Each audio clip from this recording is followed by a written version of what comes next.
next question reads, show that the line segment joining the midpoints of opposite sides of a quadrilateral bisect each other. See children, when the figure is not given to you, the first and most important thing is you should draw the figure and explain the figure to the examiner. What I am doing here is, you can see here A, B, C, D is a quadrilateral. Okay, P is the midpoint of AB, Q is the midpoint of BC, R is the midpoint of CD, S is the midpoint of AD. So what I am doing here is A, B, C, D is a given quadrilateral. Then what I have done is P, Q, R, S are the midpoints of it. Now I have to prove that this point, these two lines are joining the opposite sides of the quadrilateral. You see, AB and CD are opposite sides and AD and BC are opposite sides. So these two lines are joining the opposite sides here, midpoints of the opposite side. So that means what? This is the line joining the midpoint of AB, this is the line joining the midpoint of CD, this is the line joining the midpoint of AD, this is the line joining the midpoint of BC. Now what I should prove is, this is equal to this and this is equal to this. Simple children, actually the main figure is this one. ABCD is a quadrilateral and these midpoints are joined. Now whenever you are doing some construction, you have to show some dotted lines. Here I am joining this point, so what I am doing is, I am joining PS, I am joining SR, I am joining RQ, I am joining PQ, and then I am constructing the diagonal BD. So diagonal BD I am constructing. So this is the construction that I have made. What is that I have made? I am joining this line, I am also joining this line, I am also joining this line, I am joining this line, such that PQRS quadrilateral is completed and diagonal BD is drawn. Now I have to show that they bisect each other. Now you see, the same midpoint theorem we have to use in triangle ABD. In triangle ABD. See here, SCD is the line that is joining the midpoints of AB and AD. So SCD will be parallel to AB and SCD will be half of AB. So in triangle ABD, the line SCD is parallel to BD and SCD is half of BD. This is my first point. This is because SCD joins the midpoint, SCD joins the midpoints of what? AD and BD. AD and BD. And this step has come by midpoint theorem. Midpoint theorem. I repeat again, ABCD एक quadrilateral है, उस quadrilateral के अंदर P AB का midpoint है, Q BC का midpoint है, R DC का मिडपॉइंट है, S AD का मिडपॉइंट है. मैंने इन सबको जोड़ दिया ताकि ये क्वाड्रिलैटरल बन जाए. ये डायगोनल भी मैंने जोड़ दिया. इसके बाद मैं क्या कर रहा हूँ कि ये मिडपॉइंट को जोड़ने वाली लाइन है, तो मिडपॉइंट को जोड़ने वाली लाइन हमेशा इसको पैरेलल होगा और इसका आधा होगा. इसी तरह से भी मिडपॉइंट को जोड़ने वाली लाइन है तो ये इसका आधा होगा और इसको पैरेलल होगा. तो सिमिलरली व्हाट आई कैन से, similarly in triangle BCD, similarly in triangle BCD, QR joins the midpoint of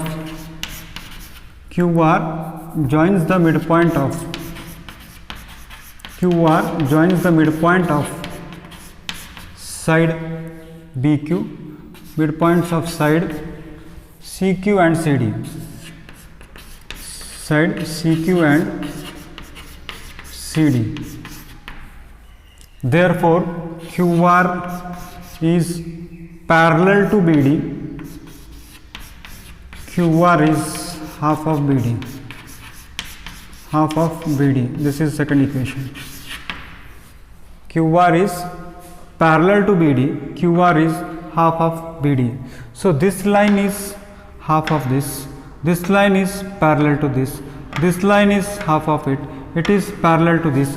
So two lines parallel to the same line and equal to the half of the same line will be parallel to each other and they will be equal to each other. So therefore क्या होगा बच्चों, therefore from equation 1 and 2 I can say that PS is parallel to RQ and PS is equal to RQ. PS is parallel to RQ, PS is equal to RQ. Therefore PS RQ is parallelogram. Now you may be thinking, sir what did you do? इसको आपको parallelogram तो prove करना ही नहीं है, parallelogram prove नहीं करना है, मगर पैरेललोग्राम अगर प्रूव नहीं करेंगे तो ये पैरेललोग्राम प्रूव करने से फ़ायदा क्या होगा कि पैरेललोग्राम प्रूव करने से ये जो है ये दो डायगोनल्स हो जाएंगे और diagonals of a parallelogram bisect each other, तो diagonals of a parallelogram bisect each other हो जाएगा तो क्या होगा, SO इक्वल टू OQ होगा, OP इक्वल टू OR हो जाएगा. तो मेरा पूरा उद्देश्य क्या था, what I was concentrating is I was concentrating to prove that PQRS is a parallelogram. Because once I prove that PQRS is a parallelogram, then I can say that diagonals bisect each other. Diagonals automatically क्या होगा, bisect each other होगा. Therefore मैं क्या बोल सकता हूँ, what I can say is diagonals bisect each other.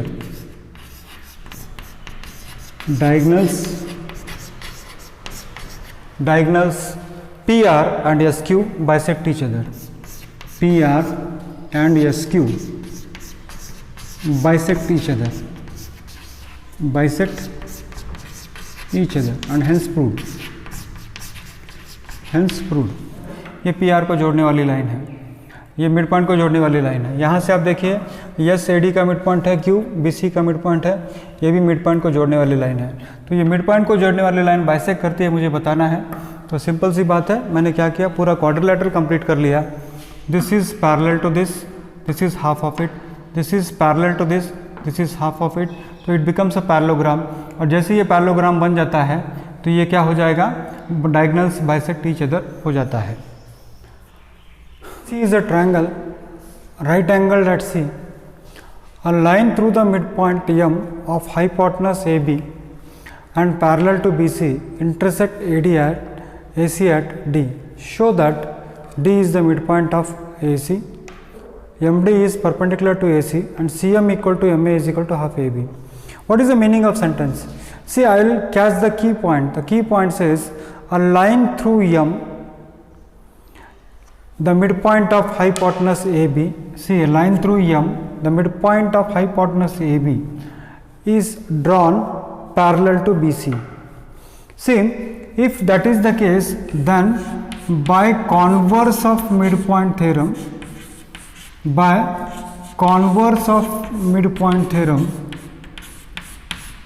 if a line is drawn through midpoint of one side and is parallel to the third side, then it bisects the second side.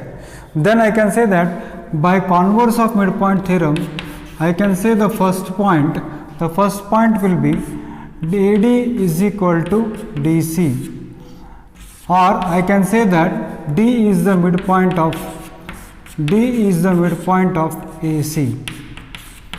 D is the midpoint of AC. How it has come?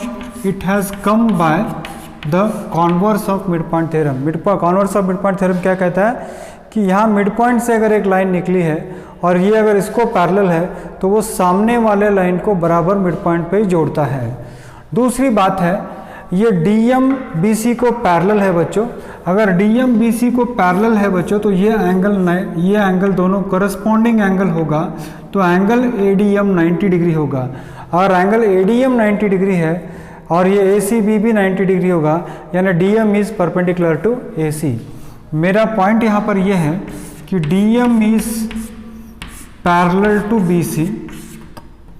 Okay, DM is parallel to BC और ये transversal का काम कर रहा है बच्चों. तो ये एंगल 90 है तो ये एंगल भी 90 होगा. Implies angle ADM is equal to angle ACB is equal to 90 degree. Because DM is perpendicular to AC। ये इससे क्या होगा, DM is perpendicular to AC, MD is perpendicular to AC। Second point prove हो जाएगा। First point मैंने कैसे prove किया आपको बताऊं कि मिड पॉइंट से निकली हुई लाइन जो BC को पैरेलल है वो सामने वाले मिड पॉइंट को ही जोड़ेगी, इसीलिए AD और DC क्या होगा, इक्वल होगा। D is the mid point of AC होगा या AD इक्वल टू DC होगा। दूसरा पॉइंट मैंने क्या बताया आपको कि अगर ये दोनों पैरेलल है बच्चों तो ये ट्रांसवर्सल का काम करेगा, ये करस्पॉन्डिंग एंगल्स क्या हो जाएंगे, इक्वल हो जाएंगे। अब तीसरा पॉइंट मुझे बताना है कि CM equal to MA is equal to half AB, तो ये भी हो जाएगा। देखिए in triangle ADM, triangle ADM की बात मैं कर रहा हूँ और CDM की बात करता हूँ, एंड ट्रायंगल CDM। अब देखिए ये दो ट्रायंगल कॉन्ग्रुएंट हो सकते हैं। AD इक्वल टू DC होगा, AD इक्वल टू DC होगा because D is the mid point of AC, D is the mid point of AC, D is the mid point of AC होगा first point. Okay, next आप देखो कि angle ADM is equal to angle CDM 90 degree. ADM, angle ADM is equal to angle CDM is equal to 90 degree, because अभी हमने prove किया है कि what is it, MD is perpendicular to AC और DM is perpendicular to AC, because proved above हमने prove किया है उसको, प्रूव्ड अबव। और ये भी हम बोल सकते हैं कि प्रूव्ड अबव। तो बच्चों AD DC के बराबर हो गया, ये एंगल ये 90 हो गया, DM is common to both, तो क्या हो गया यहाँ पर आप देखो DM equal to DM, common side, equation number ये 2 था, इसको आप चाहे तो 3 कह सकते हो बिकॉज ये कॉमन साइड होगा, कॉमन साइड। तो क्या होगा एंगल, तो from equation 1, 2 and 3 what I can say, ADM is congruent to CDM, triangle CDM। और रूल जो यूज़ किया हमने 2 साइड्स और 1 इंक्लूडिंग एंगल, तो कौन सा हो गया, यस ए यस कॉन्ग्रुएंसी रूल हमने यूज़ किया। तो क्या होगा AM इक्वल टू CM हो जाएगा। ये कहाँ से आया, बाय CPCTC। देखिए फिर से let me tell you one thing, D is the mid point of AC, इसीलिए AD इक्वल टू CD हो जाएगा। बाद में DM क्या हो गया, कॉमन साइड हो गया, angle ADM is equal to angle CDM हो जाएगा। तो हमने क्या किया, side angle side congruency rule use किया, तो AM इक्वल टू CM हो गया बाय CPCTC। सर मगर आपको तो क्या करना है, CM equal to MA is equal to half AB करना है। Yes, welcome to that point. तो AB इज इक्वल टू, मैं ऐसे बोल सकता हूँ कि AB का लेंथ AM प्लस BM के बराबर होगा, AM प्लस BM के बराबर होगा। The length of AB is equal to the length of AM plus the length of BM। मगर AM किसके बराबर है, CM के बराबर है। देखिए AM किसके बराबर है, CM के बराबर है। और यहाँ आपको क्या करना है, तो यहाँ पर आप देख सकते हैं यहाँ पर कि AB is equal to AM equal to CM and M is the mid point है। M मिड पॉइंट होने की वजह से हम ऐसे बोल सकते हैं कि BM also equal to AM। तो what I can say here, AM plus now you see BM again I can write it as equal to AM। तो ये होगा AB इक्वल टू 2AM और AM is equal to half AB। AM is equal to half AB और ये AM किसके बराबर है, CM के बराबर है। यानी हम ऐसे बोल सकते हैं कि CM equal to AM equal to half AB। Hence proved. Again I repeat here, AM, this is here what I can say AM plus BM A B is equal to A M plus B M, right, but M is the mid point of A B, so A M plus A M will be equal to A B, that means A M is equal to half A B, but this A M is equal to this C M, so C M is equal to A M is equal to half A B. बच्चों ये important problem है, exam में काफ़ी बार इसको पूछा है, इसीलिए इसको अच्छी तरह से आप कर लीजिए। वेरी सिंपल है, मैं आपको फिर से बता दूं, मिड पॉइंट से निकलने वाली लाइन होने की वजह से और इसको पैरेलल होने की वजह से डी ए सी का मिड पॉइंट हो जाएगा, यानी A D equal to D C हो जाएगा। और हमेशा देखिए ये दोनों करस्पॉन्डिंग एंगल होने की वजह से ये 90 है तो ये भी 90 होगा।